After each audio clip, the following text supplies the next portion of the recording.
गावनि सिनायथिखौ होबोनानै रायजो खुंबोदों आरो दिनैबो बिपिएफ दला जिहेतु बिराद गोहोगोरा दल हिसाबै रायजोफोरनि गेजेराव दङ गोबाव सम जाबाय रायजोफोरनि गेजेराव थांनानै बिपिएफ दला दलनि बाथ्रा खोथाफोरखौ बुंहैयैया आरो लोगोसे आथिखालाव जायफोर बिटिसिनि सरकारनि मासियाव जिरायनानै रायजो खुंगासिनो दं बिथांमोनहा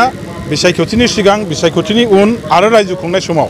जेखिनि रायजोफोरनो जबान होदोंमोन बेफोर जबानफ्रा मा दिनैहाय मोनसेबो मावफुंजानाय जायाखिसै आरो रायजोफ्रा देखादेखि भाबै थगायजानाय जाबाय रायजोफोरखौ थगायनानै रायजो खुंगासिनो दं बेफोर दिनैनि दिनावहाय जोङो रायजोफोरनि खाथियाव थांनानै फोसावहैनो गोनां मोनफा मोनफा जाथाय जानानै दं आरो बेफोर गासैखौबो फोसावनायनि गेजेरजों रायजोफोरखौ सांग्रांथि खालामनानै थगायनाय थगायसुला राजखान्थियारि गिरिफोरनि आरो बे राजखान्थि गेलेनाय फोथाय खेबस'नि बिथांमोननि जे दैदेननाय बेनिफ्राय जाहाथे रायजोफ्रा गोजानाव थायो आरो नंगुबै रायजोनि हाबा मावग्रा रायजोनि राजनीति दल बिपिएफ दलाव थानानै जाहाथे खामानि मावो बेफोरखौ गासैखौबो नोजोर होनानै रायजोफोरनि गेजेराव मोनसे जागरण लाबोफिननायनि थाखाय आरो बेनि गेजेरजों रायजो राजाफोरनि खाथियाव बिपिएफआ थांफिननानै बे हान्जाखौ शक्तिशालि खालामफिननायनि थांखिजों जोङो मोनफ्रोमबो जिल्लायाव बिपिएफ हान्जाया गिदिंनानै सेन्ट्रेलनि टीम मोनसे बानायदों आरो बे सेन्ट्रेलनि टीमा मबिलाइजेसननि प्रग्राम लादों थिग बेबायदिनो अदालगुरि भेरगाव जोङो ओरै तामुलपुर मुसलपुर ओरै सालबारि बिजनी बेफोर जिल्लाफ्राव खालामै फैनानै गासै 7टा जों खालामबाय दा जोंहा दिनै चिराङाव जागासिनो दङ आरो चिरांनि उनाव क'क्राझार गसाइगाव जोंनि पर्बतझाराव जागोन गासै 10टा 11टा जोंनि बिटिसिनि जिल्ला माने जे माबा साब डिभिजन जे दङ बे साब डिभिजन लेभेलाव जिल्ला कमिटि बिपिएफनि दैदेननायाव मबिलाइजेसन प्रग्रामा जाबाय थादों जोङो नुदों रायजो राजाफोर सेंग्रा सिख्ला बयबो जाथि जनगोष्ठीनि मानसिफ्रा जों जेसेबां आसा खालामदों बे आसा खालामनायनि बांसिन हाजार हाजार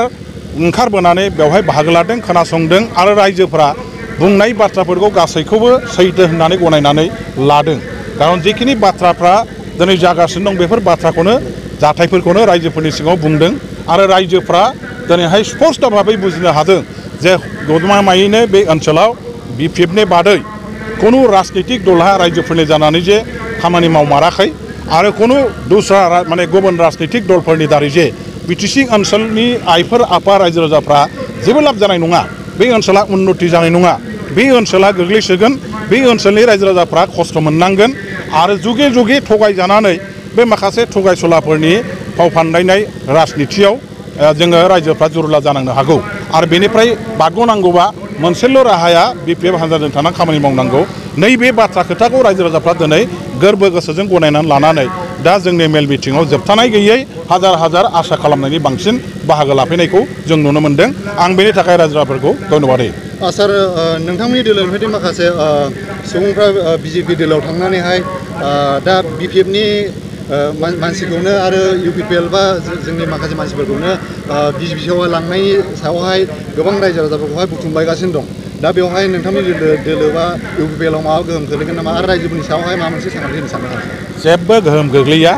राजनिथियाव रायजोफ्रासो आसल शक्ति रायजो राजाफ्रा जाय दलजों दङ बे दलनि साफा सानै नेताफ्रा जुदि गुबुन दलाव बारस्लायनानै थांदोंबाबो बेबायदि नेताफ्रा बारस्लायनानै थांनायनि उनाव बे दला जेबो खहा जाया मानो होनोबा जायफोर रायजो राजाफ्रा दिनै बिपिएफजों दङ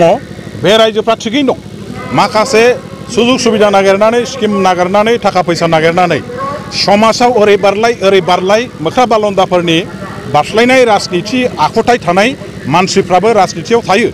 आरो बेफोरबायदि मानसिफ्रा दिनै बिपिएफ हान्जाया सरकाराव गैथ'यैखाय गावसोरनि बे लुबैसुला सुबिदा बादि माखासे गोसो आरो हास्थायनायखौ सुफुंनो थाखाय बेफोर हाबिलासजों गुबुन क्षमतायाव थानाय राजनितिक हान्जाफ्राव साफा सानैया बारस्लायलांदों आरो बेजों जेबो खहा जाया आरो नोंथांमोनहा नाय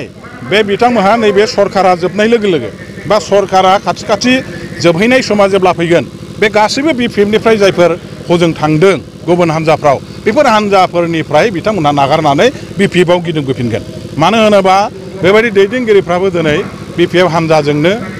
जों नागारनानै जोंनिफ्राय बिदाय लानानै गुबुनाव थांदोंब्लाबो जोंजोंनो सोमोन्दोआ दंबाय थायो सम जाबा जों फैफिनगोन जों मावफिनगोन बिपिएफ बायदि खामानि मावनानै शान्ति मोननाय बेबायदि मोनसे राजखान्थि आफाद दस्रायाव गैया बेखौ बुजिदों आरो राष्ट्रीय राजनीतिक दल दिनै सोरबा कंग्रेस एजिपि बिजेपि माबा माबि गुबुन दल बेफोराव थांनानै बिथांमोनहा टेस्टखौ मोनहैदों बिपिएफआव थानानै जेबायदि मोनसे गोदै गोथाव गावनि जाथिनि गेजेराव मोजांबाबो गाज्रिबाबो राजनिति खालामनानै गोजोननाय मोन्दोंमोन सान्थि मोन्दोंमोन बेखौ गुबुन हारिनि गुबुन नेताफोरनि गुबुन आइडियलजिजों दैदेनजानाय बे नेताफोरनि राजनिति दलाव थाहैनानै जोंनि बर' फिसाफ्रा रावबो गोजोननाय मोना रावबो सान्थि मोना आरो बिथांमोननि साननाय हनाय मावनाय दांनाय हाबाफारिजों जोंनि हारि बिटिसि ओनसोलनि आइ आफा रायजो राजाफोरजों जेबो सोमोन्दो गैया गोरोबनाय गैया बेबायदि आकाश पाताल फाराग गोनां दलाव थानानै जोंनि खुनु नेताया बिथांमोनहा बोसोरसे बोसोरनै थांना मावहैनो हागौ खिन्थु स्थायी भाबै रावबो मावनो हाया लासैनो बिथांमोनहा गिदिंबोगोन बिथांमोनहा बेखौ नेबाय था समाव बिथांमोनहा गासैबो बिथांमोनखौ जोंनि गेजेराव नुफिनगोन साननैसो सिगां राकेश ब्रह्मआ जे बिपिएफ हान्जाखौ सोंखारिदों मानसि बुथारग्रा होननानै मोनसे हान्जा होननानै बेनि सायाव राजनिति दलफोरनि भाषाया गावनि हेंथा हान्जाखौ बोरैहाय रायजोफोरनि मेगनाव गाज्रि होननानै सिनायथि होनो हायो रायजोफ्रा जाहाथे गाज्रि मोनो बेनि थाखाय बेबायदि माखासे नङै बाङै जानला मोनला जाहा ताहा अनला खारियाव आगान थायै बाथ्रा खोथाफोरखौ बांसावनानै दायखौ फुनलानानै माने रायजोफोरनि सिगाङाव गाज्रि होननानै दिन्थिनो नाजायो दिनै राकेश ब्रह्मआबो बे एखे उद्देश्यजोंनो बुंदों बिथांमोनहा गोसोआव मोनसे गिखांनाया फैबाय बिथांमोननि आथिं सिंनि हाया दिनै मोनफा मोनफा गिसिखालांबाय गुगालांबाय जे फैगौ 5 बोसोरनि उनाव इउपिपिएल हान्जाया आरो थांनानै थालिया बिसोरो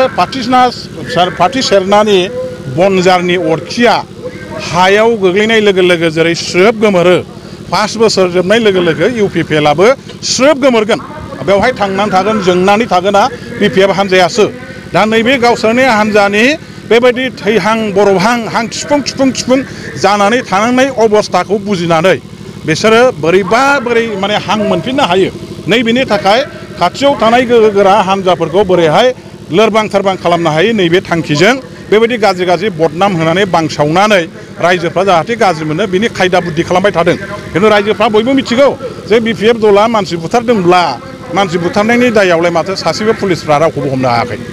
जेलावलाय माथो हरनो हायाखै आरो बिदि गैयाब्ला मानसि बुथारदों होननाय दायालाय बोरैथो नों बुंब्लानो बोरैहाय रुजुनांगौ रायजोफ्राथ' मिथिगौना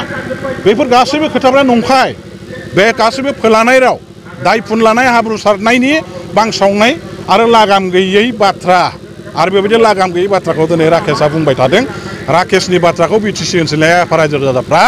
माइ गाब गदसेनिबो रावबो बिसास खालामा फोथाया बेना बिदिनोसै बे बांसावलाबायग्रा फौसावलिया जानला मोनला बांजांगिया खोथा बुंलाबायनानै मोजां मोनग्रा मानसि होननानै मोनसे बिहा इमेजआ इस्टाब्लिश जाबाय ओंखाय बिनि खोथाखौ बारा गुरुत्त' होनांगौ होननानै रायजो राजाफ्रा साना आंबो साना जों बयबो साना आरो नोंथांमोनहाबो साननाङा